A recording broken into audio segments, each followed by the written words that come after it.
Hello, everybody, and welcome to the Local Service Podcast. Today, I have Mr. Oshea Woodhouse. He's going to be our first guest here in the new third time upgrading, changing, updating the podcast room.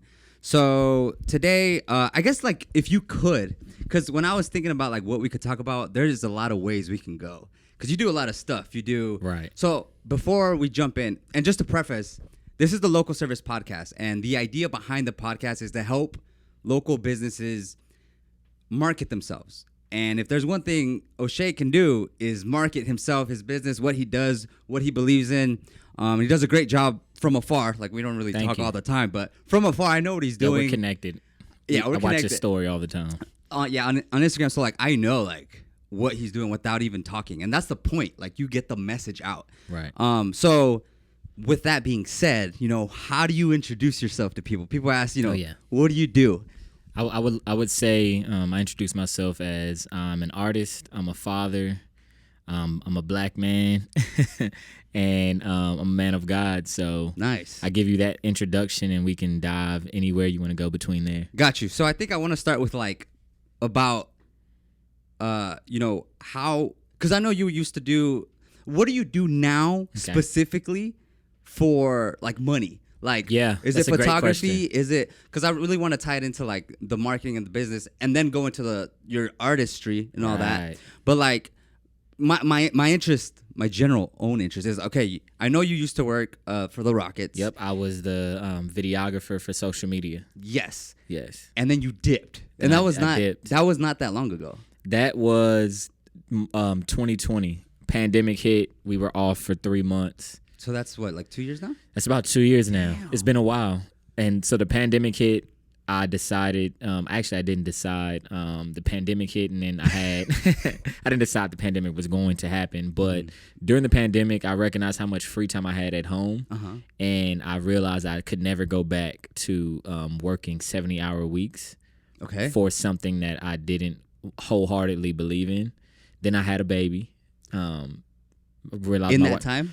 During the pandemic, I found out my wife was pregnant a little bit after I bought a house. I bought a house in June, and so my life just changed. Damn, so then that's like every major thing. Like if you make a Facebook update, like Facebook is basically now just life updates. It's like changed careers, married, or were you married already? I wasn't married yet. Changed careers. Actually, pandemic, then changed careers, bought a house, then had found out that we were expecting, me and my wife. Yeah, that's a big change. It's huge. So what I'm super curious about is like, how did you transition? Because I feel like that's like people always dream about it, think about it. Step one is to how, like, especially for people starting out, is like, step one is how do I transition from dependent on a job to become independent? And you're either self-employed, you start your own business. One of those matters. Like, how did you go about that? Like, what gave you the confidence to be like, I know you had time. Obviously, you must have believed in yourself. So I'm gonna answer both of your questions. What gave me the confidence to do it, and what do I do for money? So I've always been good at saving money. Nice. And the pandemic got me into investing a little bit more. So I had the confidence to quit the job because I was doing my due diligence and trying to find a remote job. So I was on Indeed every day, and once I secured a remote job, I was gonna do sales, because I knew that although I knew I wasn't gonna be great at sales, I knew that if I can get a secured salary, then it could hold me over. Right. So I wasn't planning on being married to another job. I just needed a transition. So kind of like a security. So that's what gave me the confidence to get closer to fully betting on myself, was securing a job. Once I secured a position, I was comfortable enough to let go of the Rockets, because I no longer really cared about the shininess of saying I worked for the Rockets. I had been there for 5 years. Damn, that's a while. Yeah, I had been there for 5 years, and I felt like I've learned so much, and the connections were made. So once those connections were secured, I took the part-time job. Not the part-time job. I took the remote job. I sold construction software for 3 months. That's tight, dude. Damn me up. I did not know that. Yeah, I literally sold construction software for 3 months. I might have made Construction software? construction software. Wait, was this HCCS? No, this was a company out of, I think, Connecticut. I just knew they used to be I have a friend that works there and they literally do construction software and it's in Houston, so I was like, no, it was a company based out of, I believe, Connecticut. And it was a great company. I won't name drop just because I quit. But it was 3 months, and like I said, the goal is never to burn a bridge. So that's smart. I was actually making calls, and I realized very early that, man, I can't do this. So was it like a cold, not cold calling? Cold calling. It was that basically. It was so cold because, in my opinion, the software that gave us leads, the people that he's in it. Yeah, I'm saying he's in the game. The software that we were using that generated leads, they were supposed to be hot leads, but in reality, they were just people that were in the industry.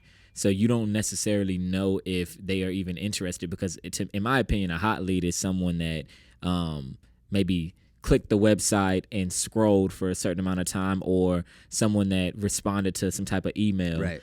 But in reality, they just happen to be in the construction industry. And so it's like a super broad, super cold. Like if they thought about construction, all right, that's a lead. Super cold. Like the way that the software was giving us leads wasn't it. Making cold calls. How do I make money? Right. 3 months into it, I got a phone call. Here we go. From a producer. That's how it always starts. Yeah, a producer, and this guy's name is Bass Heavy. And he is a big inspiration to me because he's produced for Kanye. He's also Manny Fresh's one of his go-to producers. He called me and said, "Hey, I'm the CEO of a nonprofit, Workshop Houston, the same nonprofit that you interned for in 2014. I want you to be my second in command." And I told him, "Well, hey, I can never really go back to working 9 to 5 because I'm really invested in my art." So I said, my hours need to be like more flexible. What can we do? He basically laid it out to where I can do what I do and help the nonprofit and work a nice schedule. Once that happened, I took that job and I've been there for the past 8 months. So I work from 2 to 7, Monday through Thursday. And I have the rest of the time to do what I do, but I still make a salary. So that's how I make money. And Gotcha. And having that security of locking in something that I'm more aligned with, because I need to work on my art. So the nonprofit, I teach kids how to produce music, nice, how to do media, basically, camera, photos, in person, social media, in person. It's like an after school program. Gotcha. Fashion design and dance. And those are the different shops. And I love that because it keeps my hands moving, and it keeps me in the zone of what I do, Gotcha. What I would do for free. So that's how I make money, and that's what gave me confidence to bet on myself. Damn. So, okay, so that you secured that, you did that part. Mm-hmm. So how did you go about, like, because you've been making music. Oh, man, I've been making music. Honestly, I've been making music since middle school. So yeah, it's been a long time. So you've been making music, and I kind of knew you made music, right? But you never really showed it. I mean, yeah. You could just kind of tell, like, your links would link to like a SoundCloud. Like, what is this? I don't know, is that him? Like, what is this? And then at some point, it was like full blown. Yeah. I'm dropping I don't know if it was mixtape first, then it was an album. It's been, so the word that I'm using are mixtapes, because in reality, everything's an album because everything's on streaming platforms. But it's a marketing strategy to let people know that these are mixtapes, because I feel like if you use the word album prematurely, then you almost do yourself a disservice, because I believe an album is a different beast.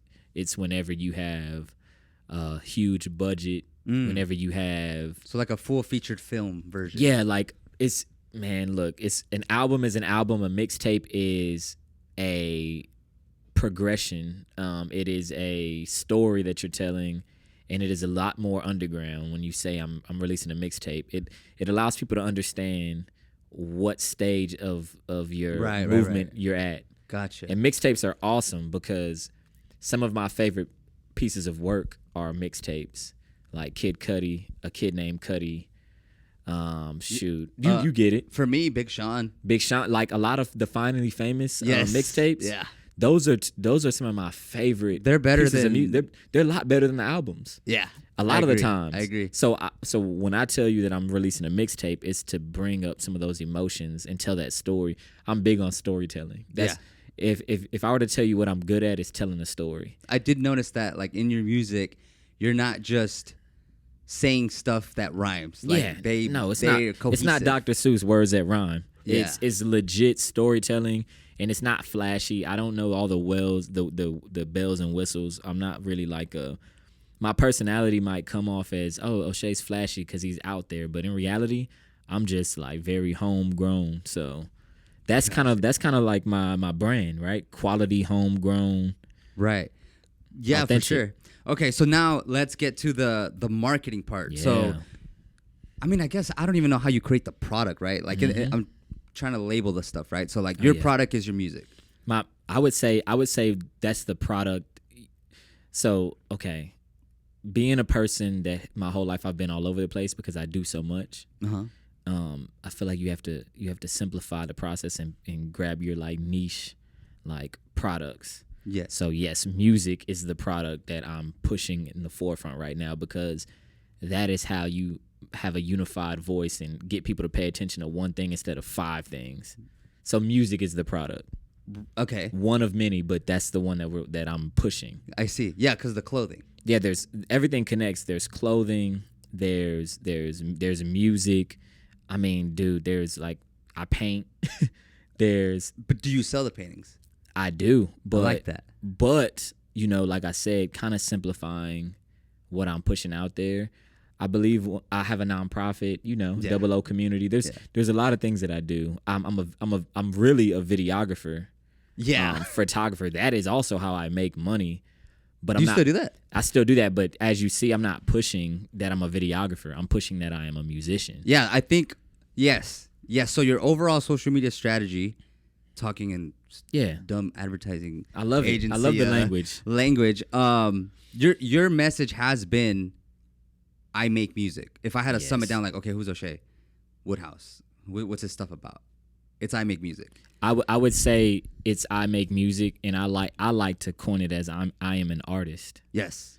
But yes, you are 100% right. So like, I guess walk me through the process. Like, how did you decide to focus on music? How did you get to the point where, like, my message is only about the art? Mm-hmm. How did you go about like, how does it feel to have the clothing, the painting, the videography, which are other avenues that can also grow? Yeah. How did you like decide I don't know if sacrifice is the right word, but it might be. That's a great word. You're sacrificing those careers and that income, honestly. Sacrifice is the perfect word because videography is very lucrative. And if I decided to just focus on the money, then I would literally go all in on the fact that I am a content creator. If you want social media content, if you wanted to have a different flavor, there's people that do different things. I'm a storyteller. Right. So if you want content that tells a story, I could have pushed that and ran with that, but I sacrificed all of that to lock in on the music. And you're asking why did I do that? How did I do that? So how did you I guess why did you, not why, but how did it feel? Like, how did you make that decision? It's just for sure. You had picked that music is the art is. Yeah, like, how did you prioritize? I guess. So I go back to the pandemic because once I decided that I was no longer going to be a videographer for the Rockets, I had this transition to where all those connections that I made were going to help me pay bills because now I could do the content creation, creating for a lot of the connections. Everybody. Question real quick. Yeah, go ahead. What is your level? So for me, whenever people ask me, like, nobody asked me this, by the way, but when I think about people asking me, what's like your best skill? I always think it's soccer. Ooh. Like, I have like probably 28 years of soccer, but I don't do that at all anymore. Like, not even watch it or play it, like almost barely.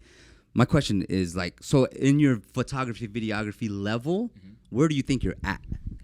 I feel like you want to do a 0 to 100, or you want to do an A, B, C, D? How do you want to do it? A 0 to 10. 0 to 10. As a videographer, photographer, I feel like I'm a 9 because I'm an artist. I am not a gear guy. Okay. I think look, here's what I think. I think you can break it down into a couple categories. There are people that know gear, lenses, bodies of cameras, lighting. There's people that know that, and then there's people that have a great eye. And then there's people that do both. I feel like I am an artist to where I have knowledge of gear, but I'm more so focused on being unique and being authentic with my brand. So my confidence in my brand on what I do, I feel like it's a 9 because that's the standard that I feel like I give you if you choose me versus somebody else. I like that. Yeah. So like my question now is, how do you have the artist eye? Okay, so the artist eye. And is that something Ooh. someone can replicate, or is that something that's just DNA driven, born, default, stock option? Here's what I'll say about it, about the artist eye. Everyone has a story. Everyone has been through something. And the day that you stop comparing yourself to other creatives is the day that you find your own eye. And I think that is so key because I've always really known that my whole life because of my parents. Nice. Them being individuals and unique and instilling confidence in me, even through the most like hard times, understanding that my experiences and my perspective are valuable and unique. I was able to define what my eye was at an early age. And like I just really lock in on telling people to stop thinking so much and just feel. Were you always like, even as a little kid, do you feel like you always felt, I don't know what the word is, artisty or creative, I guess? Yeah, dude. I've it's funny because I love social media because you can connect with people that you might have lost connection with in physical contact. Mm-hmm. And so many people remind me, Oshea, do you remember in 5th grade when you were like making beats and rapping at the same time and telling us how you were going to be a famous rapper? Like, this has literally been me my whole life, telling people that I was an artist. And like, I get the confidence comparison to Kanye so much because I legitimately believe in myself.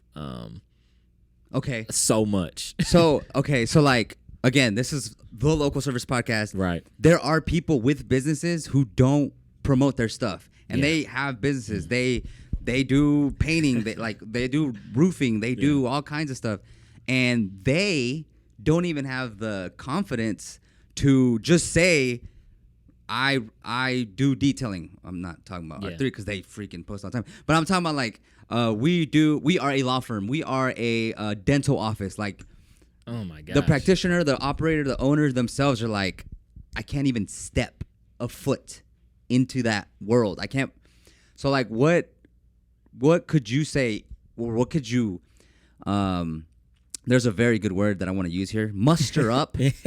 Like, what would you tell them? I don't like mustard. I like ketchup. What would you tell, let's just use, I get you. I understand. A local mechanic, like, hey, I'm not posting because I don't know what to say. I don't know, like, what would you tell them? I would tell people that you cannot post and create content because of some type of reward in viewership or some type of reward in this is gonna go viral. You cannot do that. You have to post and you have to create a social media presence because you love what you do and you want to share your love for what you do. So you have to be willing to do stuff for free. I love that. And to show people that it's okay to do stuff for free because you genuinely love it, and things will happen along the way. With consistency leads to the reward that you're searching for. Putting yourself out there leads to making yourself better at what you do. If you do not put yourself out there, I feel like you will limit yourself to how good you can really be. So that's what I tell people. If you're posting to get better at your own craft, you're posting to build consistency. You're not necessarily posting for fame and more business. That's how I feel about it. Yes. You do not make content with the specific goal of getting more business because that's gonna scare you away from making content. So what I'm hearing, what I'm taking in is that the approach you should take is do it because you love it. Do it because you love it. Because you want to share it. So you can tell the story. Don't do if you add all the elements of like, well, if I post and it doesn't get enough views, and if I don't get any leads from it, and nobody calls me, and it's gonna discourage you because more times than not, you're gonna let's say you're scared to post, and then you finally get the confidence to make one post with the expectation that you're gonna make $100. And then you don't make any money off of that one post. Yeah. If you were already scared, you're probably gonna be not gonna do it again because you're gonna say it didn't work. And it hurts more. It hurts more. So it hurts the person not. I do not believe, no matter how shiny it looks or how successful somebody else looks, I do not believe in going into creating content for the sole purpose of generating business, because I think that you have to set short-term goals. Generating business is obviously the purpose. Right. But that takes, I feel like, a little more consistency, and I think it takes a little luck, and it takes a whole lot of skill. So just post, get your feet wet, and do it because you love to do it, and because you have to do it. It's 2022. At some point, you cannot survive without having some type of marketing. In my opinion. For sure. No, I agree. Because marketing right now, we're talking about digital marketing, but some of the best restaurants are from word of mouth. Yes. And that's marketing. Exactly. If somebody visits you, has something great to say about you, recommends you, that's marketing. Because whatever you did, it left an impression. You get what I'm saying? Yeah. And then boom, like we just transfer everything to a digital method, but you got to do it because you love it. That's awesome. So I take it that's your strategy right now. Oh, man, my strategy right now is to tell the story and to show the process, because I do this what I do to inspire other people.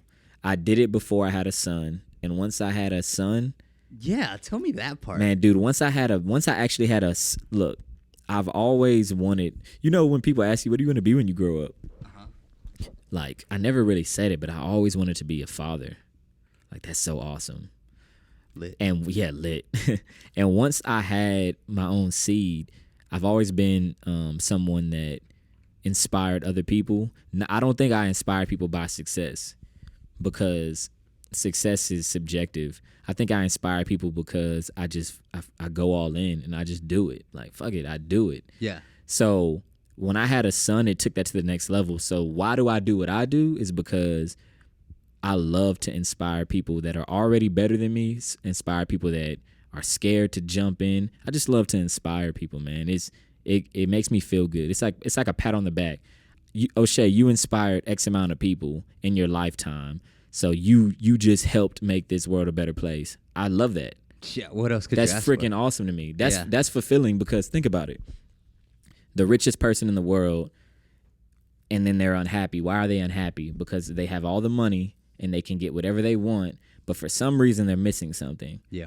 That's something that always is up there for me. Like, okay, money is great, but like, there's other things that you need in life. You need connection, you need love, you need friendship, you need yeah. You get what I'm saying? Yeah, like, I do.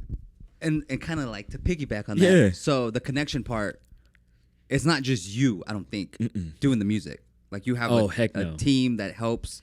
I'm sure you collaborate. I'm sure you have other people. Team is a huge theme. That's what took, when I was making music, I started making music seriously freshman year of college, 2011. I teamed up with my friend in college, my best friend Jay Bird. And then what took my music to the next level was maybe 2020, when I actually teamed up with people that were better than me. Not saying that Bird wasn't better than me. I'm just saying me and Bird were on the same level.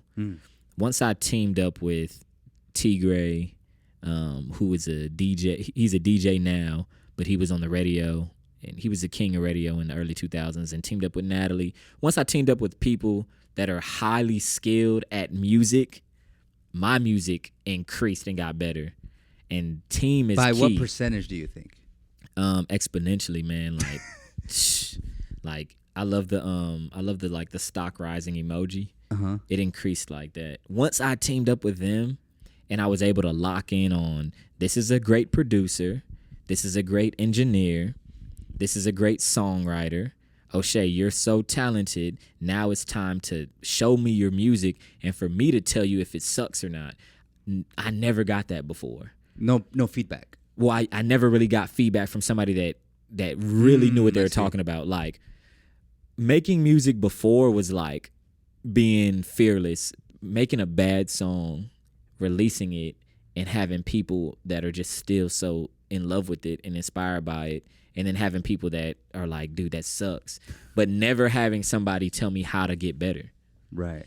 So it was always just kind of see what happens without... It was branding. A rigid, like, criticism. Like, dude, it was the best to me, right? Because I'm an optimist. It was branding, because 10 years of making mediocre music, in my opinion, did not hurt me. It only helped me build the loyalty that I have now. Right. If you're out there branding and putting yourself into the world, it's called branding. People are gonna recognize you and identify you as whatever you're putting out there. So doing it for 10 years on a mediocre level, they loved it. So imagine when these people that are so loyal to you hear something that's actually amazing. Yeah. They're gonna take that jump with you, and then they're never gonna leave. So like, I freaking love the fact that my music got better, but I also love the fact that my music had the opportunity to get better. If I would have started where I'm at now, I don't think I would have. Honestly, this is just me, because everybody makes music. If I would have started off at the level that I'm at now, who's to say if I would have built the cult following that I do have? Because I think it's like, I've called it a cult following. Nice. I don't have any negative connotation to that word either. But that's what it is. I think people have to identify with your progression, your struggle, yes, and your story to stay with you. And I do think that we're on the verge of it blowing up exponentially. Popping. I do, man. Look, remember this. I truly believe we're on the verge of it popping. And that's just wake up every day, do the work, and it will pop. Yeah, there's another level of work that I'm putting in now. What is the difference? Hours? The difference is actually investing in myself and my craft. There's ways that you can be doing something halfway. Where are you doing it halfway? I just think that I was, because you have a job. Did you know you were doing it halfway? I think I did not know I was doing it halfway, but now that I'm a little bit older and mature, I recognize if you put your eggs in all these different baskets, then you're never going to be able to give 100% to anything. So like now I'm locked in on really being an artist. So there's every point of the day I'm working on something, physically or mentally. I'm like, and I guess in that zone. I guess it helps that you're previously a videographer, photographer, because you can do a lot of your own. Do you do a lot of your own edit stuff? I do 90% of my own stuff, and I'm starting to really build my content team, and I'm starting to build. It's hard to do everything yourself. I couldn't. Does your energy run out when you work? I get fried like in 5 hours. No, dude, it doesn't. My energy only runs out when I'm working on somebody else's stuff. I feel that. When I'm working on music, working on my own videos, working with people that are like-minded, it keeps me going, because I don't even think of it as work. It's so fun to make dope art. Like, it's not work. When I do it, when I'm working with people that are just like me or similar to me, like people like y'all, this is fun, and that's why it doesn't drain me. But as soon as I get a client, yeah, I feel that, and they want me to film this, and then I'm like, okay, they need me for 8 hours. I need to film this, and I'm gonna make this amount of money, so I need to do it. That's the stuff that drains you. Yeah, I feel that. Cause like money's great, but oh my gosh, if you were filthy rich, what would you do? What would you do? Would you still take as many clients? Heck no. I mean, sorry, I can't speak for you. If I was filthy rich, I would not film any extra content. I wouldn't film any weddings. If I was a billionaire, I wouldn't take a single additional wedding unless it was for family or friends. Right. I would not. I just wouldn't shoot videos just to make money. Right. So to me, I simplify my life into what would I do for free. Okay, this is how I found out that music was the product that I was gonna push wholeheartedly. Out of everything that I do, what would I do with no with no reward? What would I do that wouldn't automatic? If I didn't have, if it was for free, if it wouldn't lead to riches and notoriety and fame, which one would I still do? Music would be the only one that I would do if nobody else could hear it. Yeah. So that's a good. First of all, I feel like that you're pretty. I mean, I still feel young. I feel like Heck yeah. I feel like that's a good thing to figure out now. Like What'd you do? Like now you can, for X amount of time, that's what you can work on. Yes. And if you already, I mean, yeah. I mean, comparing myself or thinking about how I think about that, like I feel like I'm constantly jumping. Like that's my interest. Right. My interest is to jump from one thing to another thing to another the thing. freedom to do that. Yes. Is beautiful.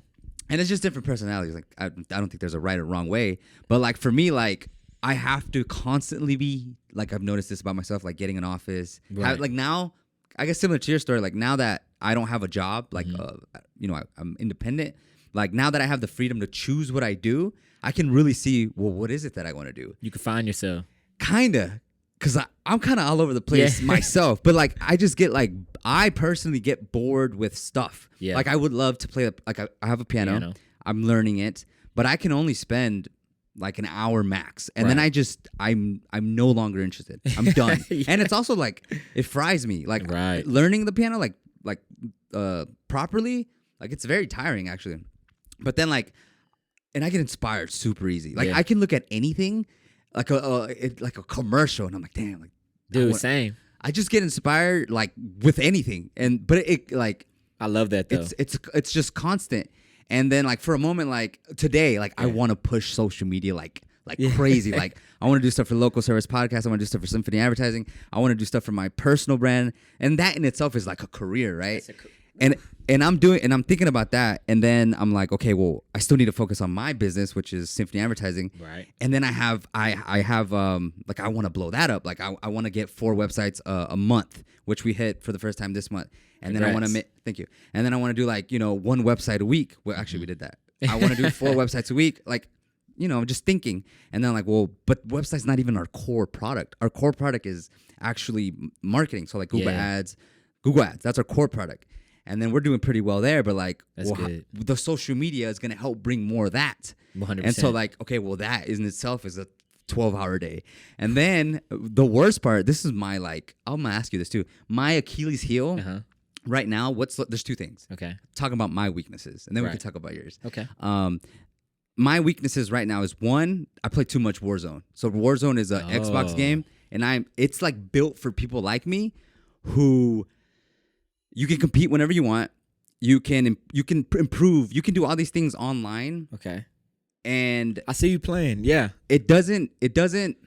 I do get joy in it, but I overkill. Like I play overkill because of the amount of time that you spend on it. It's a lot of time, and I try to be the best. Yeah. Like I want the clips. Like I want to do the cool stuff. Yeah. I want to go 1v4. So that's the game. So like. Okay. Now I got a question for you, real quick. Actually. Tell me your other weakness, and I'll ask your question. The other weakness is alcohol. Okay. Because like I've been cutting, like I've been getting in shape for like 8 years. Yeah. When I was like 22, 23, like I reached what I deemed was like, okay, like I got peak body. Yeah, I was like super lean. Like I just wanted to get like not shredded, but like, wow, that's impressive. Like I get it. That was cool to go places and like go play volleyball, and it was like, what the heck? Like that was under that. Yeah. And I've been like, always like I'm consistent. I work out. I eat fairly right. Nah, I see you. You do a lot of the things that I know that you need to do to be in shape. And the one thing, Achilles heel, that always knocks me off that horse is going out on a Friday, and it's only Friday or Saturday, and just overdoing it, like partying, drinking too much beer or what is it? Beer, alcohol, liquor. It's just like I wake up hungover, and so. I'm 2 weeks without doing that. Yeah. And like I'm already 2 pounds down. I'm like the other day I was driving. I was like I'm clear. Like I'm chill. Like It's good. And then being able to let go of like, oh, my friends are going out, like I should go, like I don't have to go out. Like I get to stay home, and I end up making content on TikTok. That's what I did on Saturday. Dude. I was like, oh, if I didn't do that, I'd be doing this, which is I just mentioned that I want to build the TikTok thing or the social media thing. Attacking one of your weaknesses helped you do some of your goals. Yeah, so and so that's why I know it's a weakness, because if I didn't do that, I would just gain more time and energy, because my Sundays are usually washed. Yeah, because you're out. I'm half zombie. Yeah, and so those two things are my weaknesses. Damn. The bigger one is the alcohol one, I think, because like the Warzone thing, like I feel like if you work, if you work throughout the day and at night you play for a couple hours, like whatever, like live your life. Warzone, in my opinion, could be. I love TV, and I think that if you could find your joy from playing some Warzone, it could actually keep you fueled to do what you have to do. If you cut out all of your vices, which vice is a weird word. Oh no, it was an addiction. It's way better now, but it was a problem. Like I would not leave my house. Okay, that's the issue. I wouldn't come to the office. I wouldn't work on client stuff. I would literally, and this was like when I first came out, maybe like a year and a half ago. Since then, addicted. like I was addicted. Okay, like to the max. Like I could not. I would play it like 8 hours a day. I would go to sleep watching video. Like I get obsessed with stuff. That's another like good and bad thing about myself or my personality is like obsessed. I can get good at stuff, like too many things. Like that's why I jump around. Like because I'm like, oh, I can do that. I could do that. We share a similarity in that, being all over the place. But to your point, like you decided the art, and so that aligns everything else. It aligns everything else, and you being able to kind of get a handle on the addiction of Warzone. I think that Warzone is not the issue. It's the fact that you were addicted to it. Yeah. Because I do think that work with no play, you will lose inspiration to work. So Warzone could be like a mental break. Yeah, like a release, like a downtime, you got to organize another side. Yeah, and it's a lot better now. I do think it's a lot better now. And alcohol, same thing. I feel like I agree with you when it comes to. I relate to the weakness of alcohol because I have a weakness of sweets. Oh, okay. Like donuts, pastries. Yeah, I don't have that at all. I love that like stuff. Donuts. See, I love that. I love donuts, and I'm a donut guy. So I'm a pancake guy, but they're like the healthy ones. So for me, cutting out snacking and introducing some type of cardio into my life, I've been able to lose like 12 pounds in like the last 2 months. Damn. And like nobody would have known that I needed to lose 12 pounds. No. Because I wear really big clothes. But like it's just, I think it's about you finding some type of balance, and the gluttony is the issue. Yeah, the overkill. Yes. Too much of anything could be bad. I think so. So I mean, your vices are legit, but I think you're already finding the balance because you're more productive. You know what? You could argue that it's not bad as it is now. Yeah. You know, like it's actually going well. It's going well. All things considered. But it's like, analyzing like, okay, where can I don't know. It's just a constant. You said you get a lot of inspiration. And I think the thing about inspiration is it's like adrenaline that you get from being inspired. Yeah, it's definitely adrenaline. So I think that kind of relates to what you're saying about overdoing like the alcohol and overdoing the game plan. Like you just got to figure out, which I think you're doing. You just got to figure out how can you still enjoy yourself without like losing all that inspiration. Yeah, that's true. Because the not doing nothing on Sunday is bad. I mean, sorry, Sunday is supposed to be a day of relaxation, but waking up every Sunday hungover and not being able to function. Please no.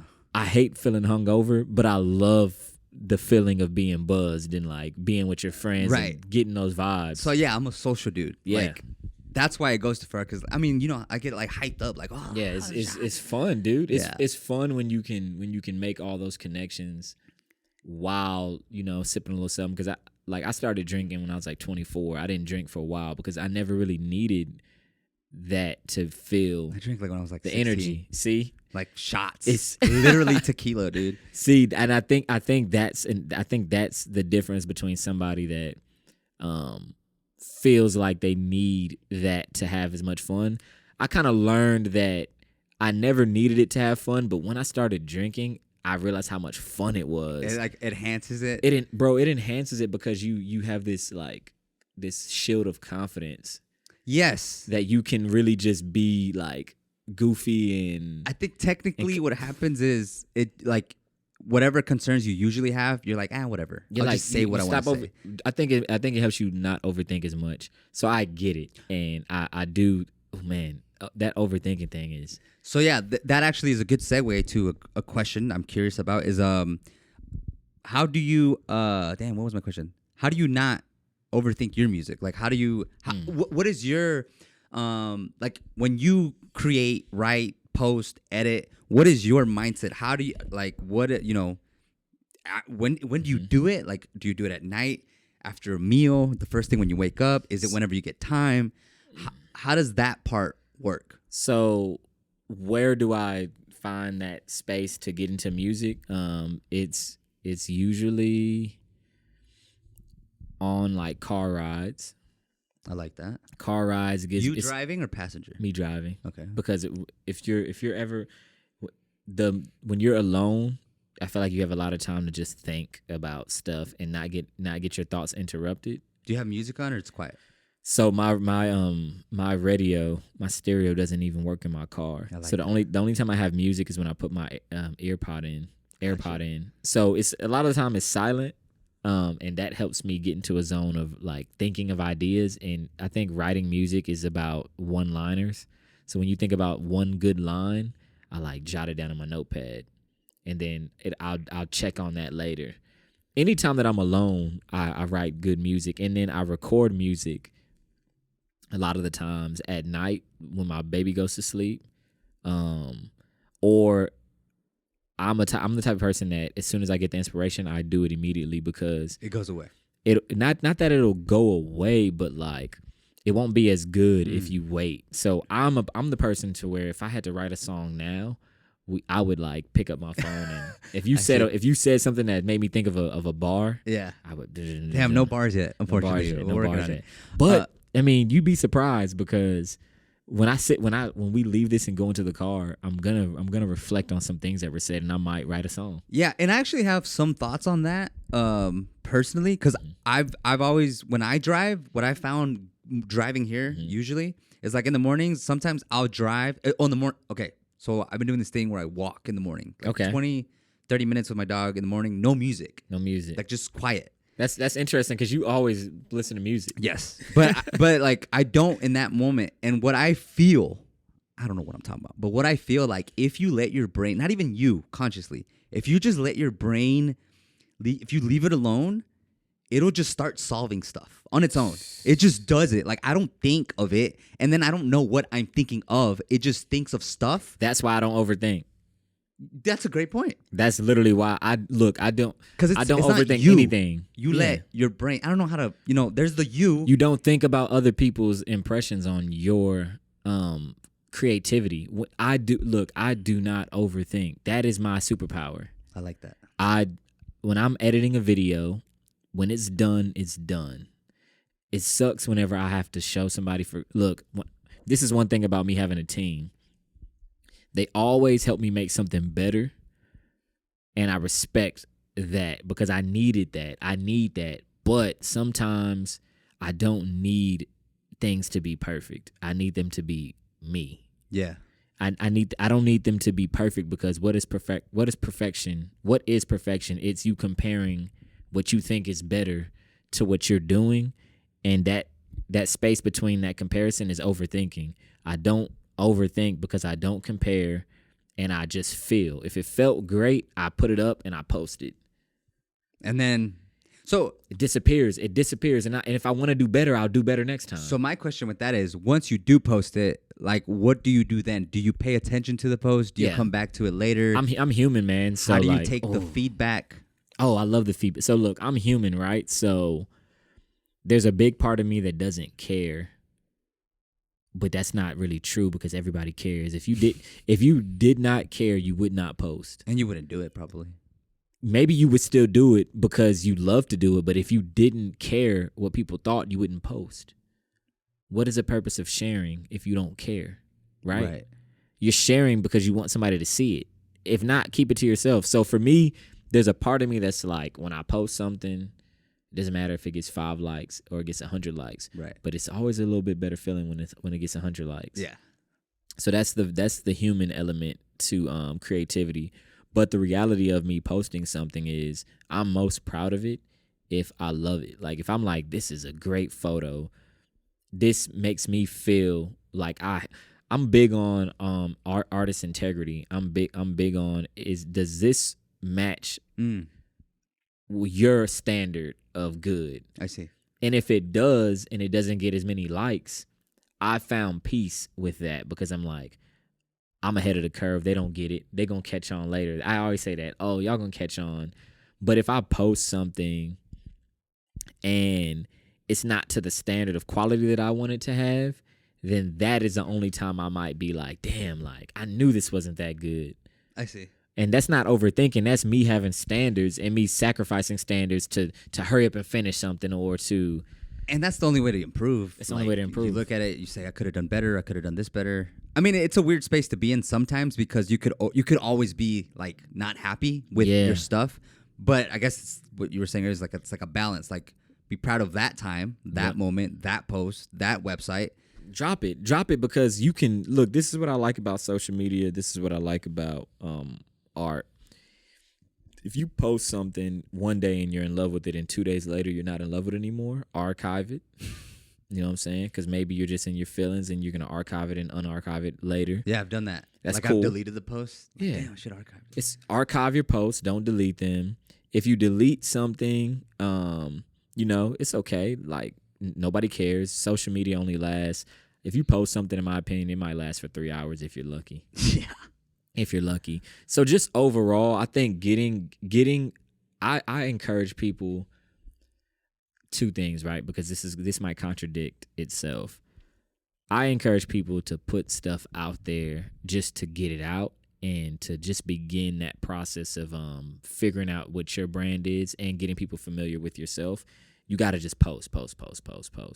But then there's another part of me that's like, dude, like once you kind of like, sometimes you got to get to know yourself. So don't just be posting bullshit because you're trying to post. You're just every trying day. to check I did it on Monday. Don't have some pride and like ask for help.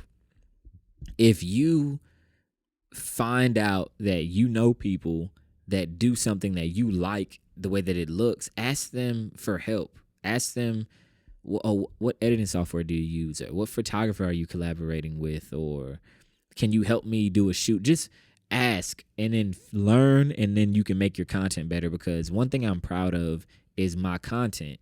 Yeah. That's because I genuinely put the time into making it good, and I don't think any of it's bullshit. Like I literally refuse to make bullshit content on my platform. I love scrolling and seeing other people's content that's not bullshit to them, and I'm like, I'm inspired by you because that's you, but I'm not gonna go out here and streak and then post it. Right. That's not my brand. That's not in your lane. But if I see a funny video on TikTok of somebody streaking through Walmart, I might crack up. Right. I'm not gonna double tap, but I'm gonna crack up. You get what I'm saying? Yeah. So like, just find yourself. Gotcha. Great advice on social media posting. So we have 10 minutes left. I want to dig in a little bit just with the clothing. Your experience on creating it, marketing it, selling it, just because I mean what people do is create products, right? So why did you make them? When did you make them? I love the clothing question. I was inspired. I've always been into fashion. To me, priorities, food, clothing, right? You can't walk around naked. You just can't. You're going to get arrested. So I've always loved clothes. And when I realized how much money I was spending on the clothes that I liked, I recognized that I should combine my love with my business savvy mentality, and I should make clothes that are more affordable so other people can experience the joy I get from quality clothes. Do you always wear your own brand? I don't, but yes, I do because I got it tattooed on me all over. I got it all over me. I got it here, here, here. So for me, when it comes to why I decided to make clothes, it's because I love fashion. And I do believe that you just bought a t-shirt from me. Now, yeah, shout out to him. We free. For somebody that doesn't give two cares about clothes, they might be like, it's just a t-shirt. What's so cool about it? I'll tell you, the t-shirt is 8.5 ounces of cotton. So your average t-shirt in the store is not going to be this quality, this heavyweight. That t-shirt, when you wash and you dry it, it's probably going to look the exact same. And even if it has a little fade to it, it's going to have a vintage look to it. So it's a quality t-shirt. Now, when you talk about the design, this means something because this is my life's work of ideas turned into a logo. This means something to me. We free on the center is a message that really means something to people, and it means something to me. What is freedom? Why did I say we? Why didn't I say I'm free? Yeah, I said we free because we should all try to be the best versions of ourselves. So it's a message, dude. It's powerful. It's a vessel. It's a vessel that's carrying a message. It's carrying a message, and then you have on the other side the link tree, and that's the marketing side of me. There's a lot of things that I'm doing that I would like to see grow. So speaking of inspiration, with your clothes, I'm like, why don't I just make Symphony Advertising shirts, dude? Just to make them, like, I'm not super fashion-y, to wear them, but like I could give you one when podcast people come. I could give you one. And guess what? I would wear it, and then I would be a walking billboard. Yeah. So I mean, that's just an idea. Like, you do that, and I'm like, oh wow, it can't be that crazy, dude. I mean, Clothing is not, to me. Clothing is not about making money. It's nice to get a return on the investment, but I've been making clothes for like I've been making clothes now for, I think it's longer than that, like 4 or 5 years, and I'm going to tell you this, the best feeling ever is not necessarily making a profit on the clothes. It's when people just wear it because they chose to put it on in the morning. Like, I'm going to wear this shirt just because I have it and I like it. Whenever I do a show and I'm performing and I see people out there in my gear, it's just a good feeling. And I also feel like what I'm giving back into the world is I'm giving my, this is my art. So now you have a piece of it, and I'm giving you some of my love of fashion, because maybe the next time you go and pick out a t-shirt, you're going to be like, damn, like O'Shea's shirt was kind of heavy, but it's really quality. So maybe I'll wear this on a day that means more to me than a day that I'm just going to go, I'm not going to wear this to run. Right. Or maybe I will because it's my everyday. So like, it's so much, it's so many layers on why I love fashion, but the ultimate message I would give to it is, if you're going to spend so much money on clothes, I say, why not make your own t-shirt if you have any type of brand yourself? Right. And why not just wear your own clothes? Yeah. And I guess the reason I like it, like I like when people make clothes such as yourself or have their own product, is like that gives the outside person a way to support. Yeah. Like I like supporting. Same here. So like if I can support, like you can't just, it's not the same if you Zelle somebody, $100. Like that's like a weird way of supporting. But like it's weird. You're not get something in return. Yeah, like you're supporting something, and this is another, like it's vice versa. It's a vehicle for the message, but it's also, of course, people who buy it are also supporting you. It's genuine. They might genuinely like the clothes. Like, okay, I want it only strictly for which would be cool too. Yeah, it's different. It's different layers of why somebody wants something. But at the end of the day, like you said, it's support. So for me, one of my goals is to have a closet full of clothes that I can identify who made it. So like, oh, this is my friend Caesar. Nice. Oh, this is my friend like Mike. This is my friend Enrique. Like, because when I step out of the house, there's a certain feeling about being unique that I like. Mm-hmm. So it's like, oh, you don't got this, but if you want it, like I can show you. Right. Because we're not all over. We're not Nike, Yeah. So like that, there's a genuine feeling of loving to support that I agree with you on, and that's I make clothes because I love fashion and because I make art, and it's a good way to connect the two. Yeah. And good intersection. We can survive. We could survive if we shopped. If we all provided a service, and we worked together, we would all be able to survive and live a happy life. Because I think that's how it used to be before community, before the internet. Yeah, right? now it's like you could go. You could stay in a small town and farm your own food, and somebody can sew and stitch, and you can survive off of supporting your friends. Yeah, I agree. At least one way. That's one way of doing it. That was a great soundbite. You can survive off of supporting your friends. Yeah, really good. All right, so 4 minutes left. Anything on your mind? Shoot. I mean, I would love to just let people know about what's happening over here. By all means. So, We Free the movement is really growing. It's been a passion of mine to make this art, to make this music. And now that it's reaching so many different people and inspiring others, I just want to say thank you, because it's growing because people are buying in.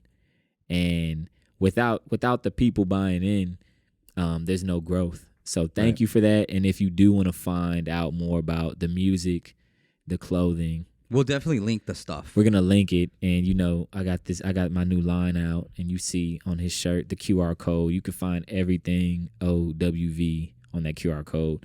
And also, I just want to tell you thank you, because, like I said, I'm not the type of person that has to talk to somebody every day to stay connected. So I love what you're doing. Thanks. And I support this because you're doing it at a high level, because you invested in it. Yeah. And that's, to me, that's a message that I want to give. Like, you have to invest in your ideas to really get that full energy and that full feeling of what it feels like to be. Because we always invest into other things. We invest into day jobs. We invest into companies that don't care about us. You should invest in yourself, and then you will really live a happy life. And We Free is about finding happiness. Dang. Boom, boom, boom, boom. And that's a wrap. There's nothing else to say after that. So thank you so much, man, for coming by. I appreciate it. So links and stuff in the description. To the next one. We free. Peace.